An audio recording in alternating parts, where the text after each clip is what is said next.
¿Cómo estás? Te saluda tu amigo Mauricio Pérez. Es noche de Viernes Santo. Un Viernes Santo por demás peculiar, sin lugar a dudas. Un Viernes Santo que nos ha tocado vivir a la mayoría pues recluidos en casa y celebrándolo con la pequeña iglesia doméstica que es nuestra familia. Pero ciertamente que ha sido un día peculiar en el que todo se tiene que hacer en casa, enfrente de una pantalla, y que también resulta peculiar porque por lo mismo de que las celebraciones litúrgicas son transmitidas y no hay comunión, pues son mucho más breves. O por ejemplo en esta ocasión la liturgia de la Pasión del Señor, que suele ser prolongada porque primero pasan todos los fieles a adorar a la Santa Cruz y después pasan a comulgar, pues en este caso todo sucedió como que en un santiamén, fue realmente algo muy breve. Y eso como que nos puede dejar la sensación de un vacío que bien se puede complementar y que ojalá que en tu casa lo hayan hecho, se puede complementar pues con otro tipo de devociones en casa, ¿verdad? Para que este triduo santo sea lo más fecundo posible. Y algo que nosotros hicimos en casa, que es algo que hacemos desde, al menos desde que tengo mi propia familia, lo hago con mi familia y desde mucho tiempo atrás, es algo que yo comencé a hacer cuando tenía 12 años, es rezar el Santo Via Crucis con el Papa.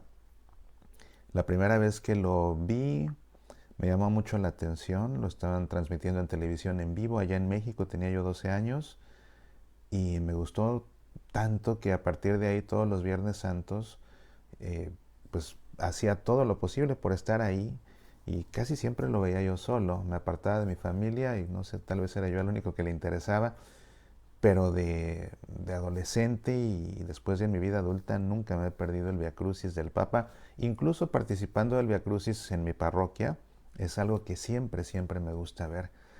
Incluso fue como aprendí a rezar el Padre Nuestro en latín, precisamente, pues a fuerza de repetir el Padre Nuestro entre estación y estación en latín, fue así como comencé, fue así como lo aprendí, fue así como lo aprendí a mis escasos 12 años.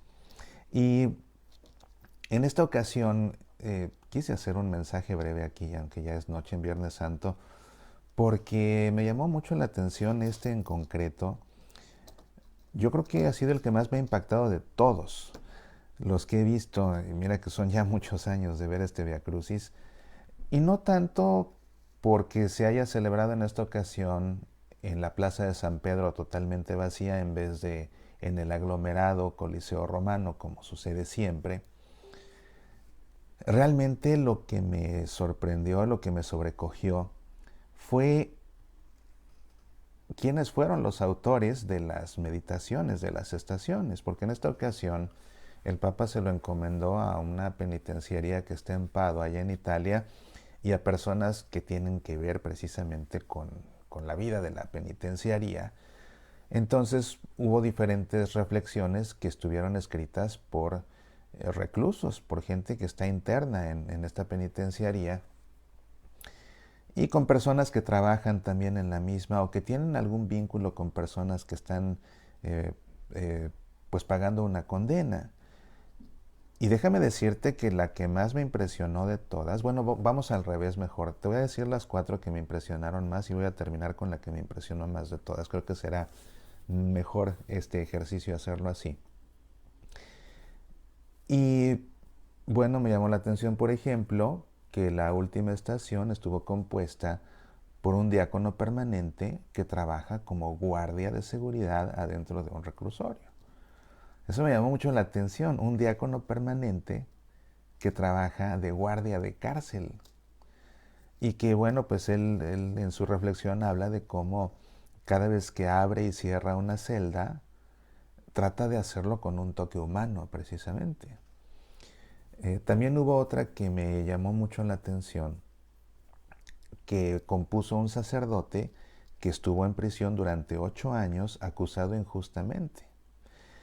Y él cuenta en su reflexión cómo el tiempo que estuvo ahí interno en la cárcel, llegó un momento en que incluso consideró ponerle fin a su vida porque nada tenía sentido. Pero sus amigos fuera no dejaban de rezar y no dejaban de rezar por él, pero en especial no dejaban de rezar por el muchacho que lo había acusado mentirosamente. Hasta que 8 años después finalmente todo se aclara, o todo se quiere aclarar y sale libre. Entonces fue también una reflexión interesante. Lo que te recomiendo es que vayas al librito que vayas al sitio del Vaticano. Mira, si vas al sitio del Vaticano, vatican.va, y seleccionas español, arriba a la derecha puedes seleccionar tu lenguaje, lo escoges en español para que entonces todo el sitio aparezca en español. Arriba del lado derecho, estoy hablándote de la versión de escritorio, no en el teléfono, que es una versión reducida que es bastante incómoda. Entonces, si sabes cómo, en tu teléfono pídele que te despliegue la página de escritorio, que es la completa. Entonces vas a la parte de arriba, a la derecha, y ahí siempre hay 4 dibujitos que te llevan a lo más relevante de la temporada. Entonces uno dice Semana Santa. Es el primero de esos 4, escoge Semana Santa y ahí aparecen listadas todas las actividades del Papa para Semana Santa. Entonces vas a Viernes Santo y vas al Vía Crucis y ahí aparece el librito con todas las meditaciones y las oraciones. Entonces lo puedes descargar. No sé, debí checarlo antes de hacerte el comentario, espero que esté en español. Yo me acuerdo que en otros años yo lo descargaba en español, en esta ocasión lo descargué en italiano, pero bueno, pero si está en español sería fantástico para que así puedas leer las meditaciones. Otra más que me llamó mucho la atención la compuso la hija de un prisionero que está en cadena perpetua. Y ella comentaba en su meditación cómo es que,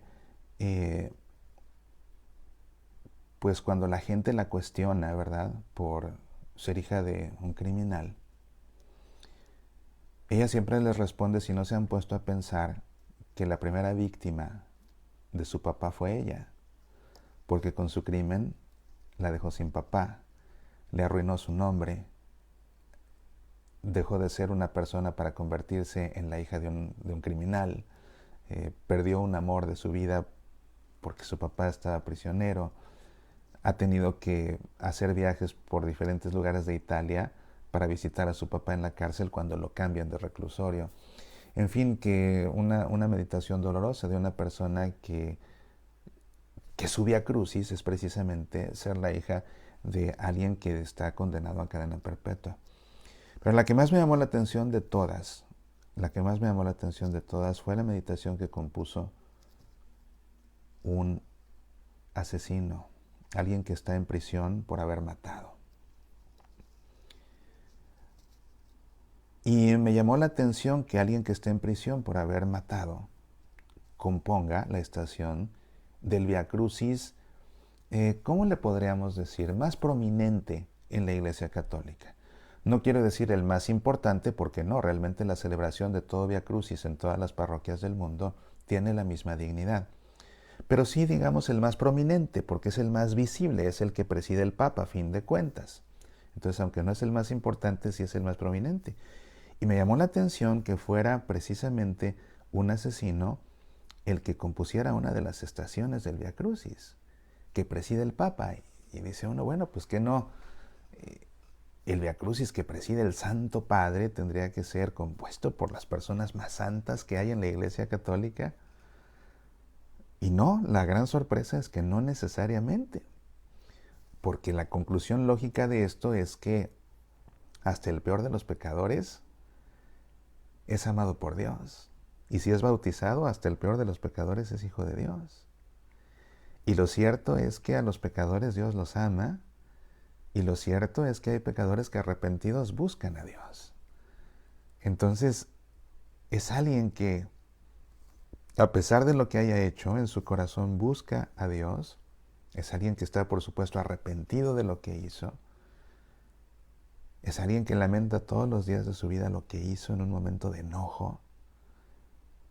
Se dejó llevar y después se dio cuenta, ya era demasiado tarde cuando recuperó el control de sí mismo. Pero él sabe lo que hizo y compuso una estación del Vía Crucis que reza el Papa, del Vía Crucis más prominente en la Iglesia Católica.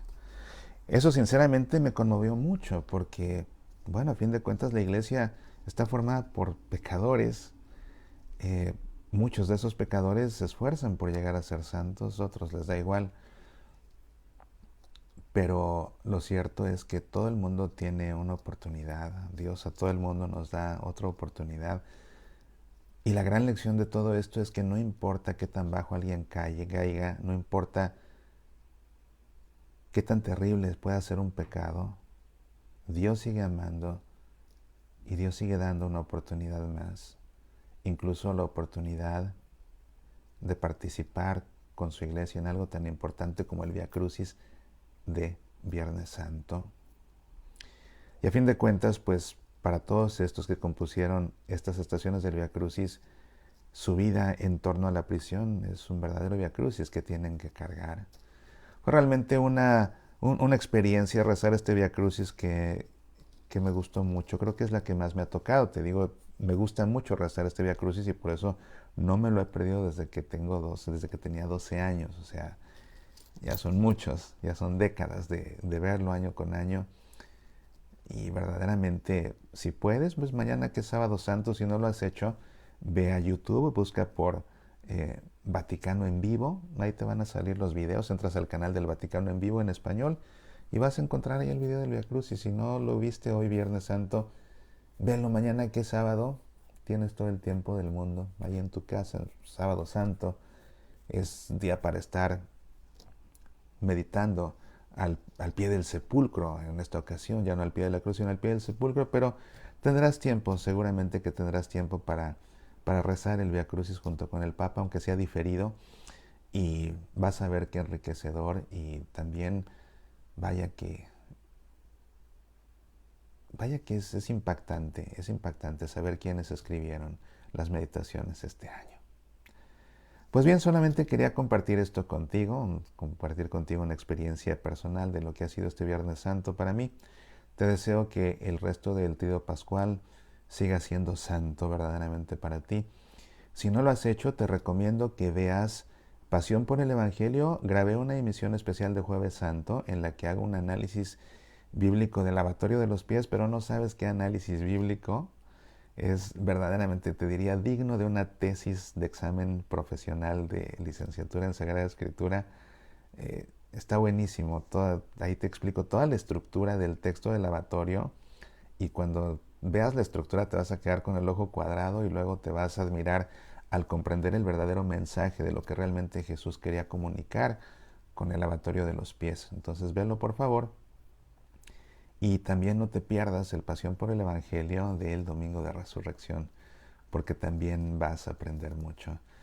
No sé si has oído esa versión de, de cuando entra Pedro y Juan al sepulcro vacío y se encuentran que el lienzo con el que está cubierto el rostro de Jesús está doblado. Y entonces alguien ahí compuso un cuento, un sacerdote compuso un cuento que muchos se lo creyeron, por cierto, y ahora lo comparten por las redes sociales a más no poder. Que eso significaba que el hecho de haber dejado ese lienzo doblado Jesús es porque en la tradición de los hebreos, cuando comían ellos y se levantaban de la mesa, si dejaban la servilleta así nada más, pues el mesero o el criado de la casa o el esclavo se llevaba las cosas, pero si dejaba la servilleta doblada era una señal para el mesero, para el criado, para el esclavo, de que iba a volver a regresar el comensal para que no recogiera nada. Entonces por esa razón dejó Jesús doblado el lienzo que cubrió su rostro para decirles volveré. Y eso es un cuento, pero muchos se lo han creído. Pero hago un análisis bíblico muy interesante sobre el Evangelio, que será el Domingo de Resurrección, que tiene que ver con todo eso, así que también no te lo pierdas, seguramente que vas a aprender mucho. Pues bien, ya es tarde y yo todavía tengo cosas que hacer por acá, así que me despido y te deseo que tengas una noche llena de la presencia de Dios en este Triduo Santo. Que Dios te bendiga. Apasionate por nuestra fe.